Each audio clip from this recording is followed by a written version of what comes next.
Einstein caminaba por la delgada línea entre la ciencia y la espiritualidad, con una mente capaz de formular teorías que cambiarían la comprensión del universo, y al mismo tiempo, una sensibilidad profunda hacia el misterio de la existencia. En esta reflexión extendida, nos sumergiremos en los pensamientos, cartas y entrevistas de Albert Einstein para explorar su relación compleja y matizada con la idea de Dios. No era un hombre religioso en el sentido tradicional, pero tampoco era un científico seco y frío, incapaz de maravillarse con la inmensidad del cosmos. Desde joven, Einstein se cuestionaba sobre el universo. No buscaba solo cómo funcionaban las cosas, sino también por qué. A los 12 años tuvo una crisis religiosa cuando se dio cuenta de que muchos relatos bíblicos no resistían el análisis crítico. Se sintió traicionado, y ese fue el inicio de su alejamiento de la religión dogmática. Pero ese vacío no lo llenó con escepticismo absoluto, sino con una profunda sensación de asombro y respeto por el orden y la armonía del universo. Para Einstein, Dios no era un ser con forma humana que escuchaba plegarias y castigaba o premiaba. Su visión se acercaba más a la del panteísmo de Spinoza, un Dios que se manifiesta en la belleza de las leyes naturales, en la estructura matemática del universo. Decía: creo en el Dios de Spinoza, que se revela en la armonía de lo que existe, no en un Dios que se interesa por el destino y las acciones de los seres humanos. Esta frase resume gran parte de su espiritualidad, una devoción no a un creador personal, sino a la racionalidad del cosmos. En muchas entrevistas, Einstein afirmaba que su religión era la admiración humilde por el espíritu superior que se revela en lo poco que podemos comprender del mundo.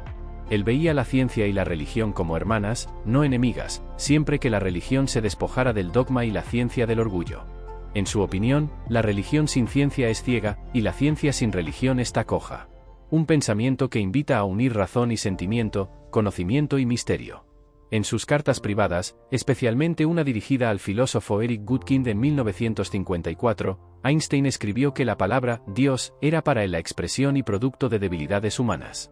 Pero esa carta no niega su espiritualidad, más bien reafirma que su Dios no era el de los libros sagrados, sino algo mucho más sutil, profundo y universal. Su rechazo era hacia la idea de un Dios personal, no hacia el misterio que trasciende nuestra comprensión. Einstein pasaba horas en soledad, contemplando la estructura del espacio-tiempo, imaginando la curvatura del universo, sintiendo que allí, en la coherencia matemática y la elegancia de las leyes físicas, había algo sagrado. No necesitaba templos ni rituales, su laboratorio y sus pensamientos eran sus lugares de conexión con lo divino. En una ocasión, cuando un periodista le preguntó si creía en la vida después de la muerte, él respondió que no. Que la vida eterna era para él el misterio del universo, que sigue existiendo con o sin nosotros. Y sin embargo, su humildad ante la inmensidad del cosmos era tal que nunca cerraba completamente las puertas. Sabía que el conocimiento humano era limitado, que incluso las mentes más brillantes apenas rozaban la superficie de lo que es real. La humildad de Einstein no era resignación, sino una forma profunda de sabiduría.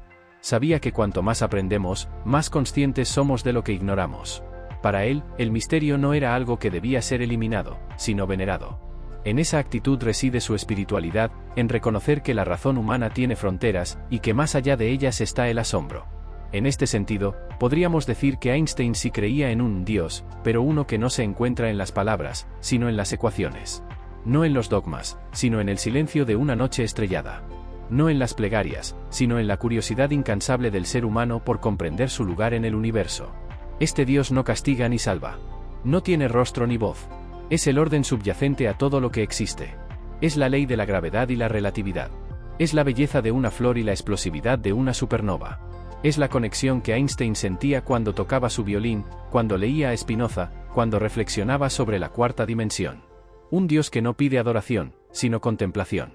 Y tal vez, en este mundo tan fragmentado, tan lleno de certezas dogmáticas y de rechazos ciegos, la actitud de Einstein sea una lección para todos nosotros: vivir con la mente abierta, con la razón encendida, pero también con el corazón dispuesto a maravillarse.